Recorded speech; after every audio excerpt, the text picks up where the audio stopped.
nói bạn ăn mà thường mà ngồi chưa tải mút ra.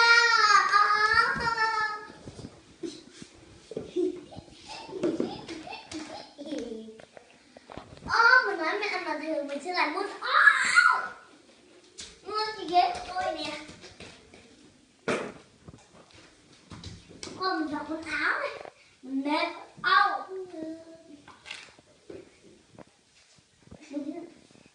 Nói mẹ lần nào mình nói mẹ ăn này thường mà mình khó mình làm mua sao ok luôn sang màu phơi đèn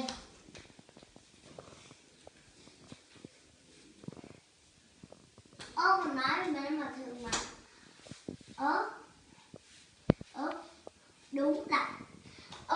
đúng là đang xấu hổ. Khen này, cậu nói là cậu mang cái áo tắm cho bọn mình mà sẽ không nào đi nhà cậu nè đừng có làm gì bùm ôi cái áo tắm này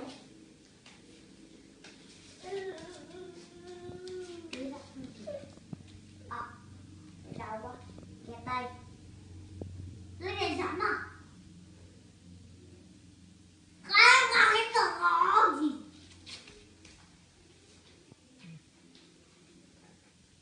lên này nằm thối rồi lại còn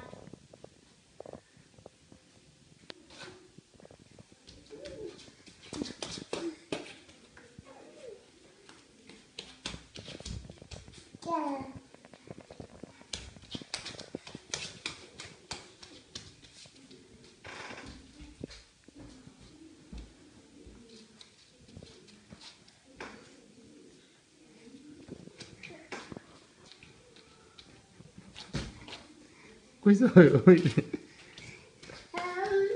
Ra quần áo đi.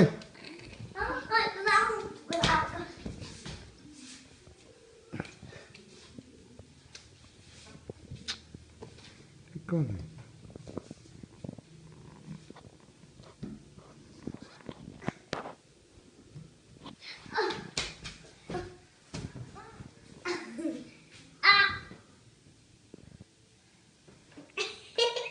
Ngã em.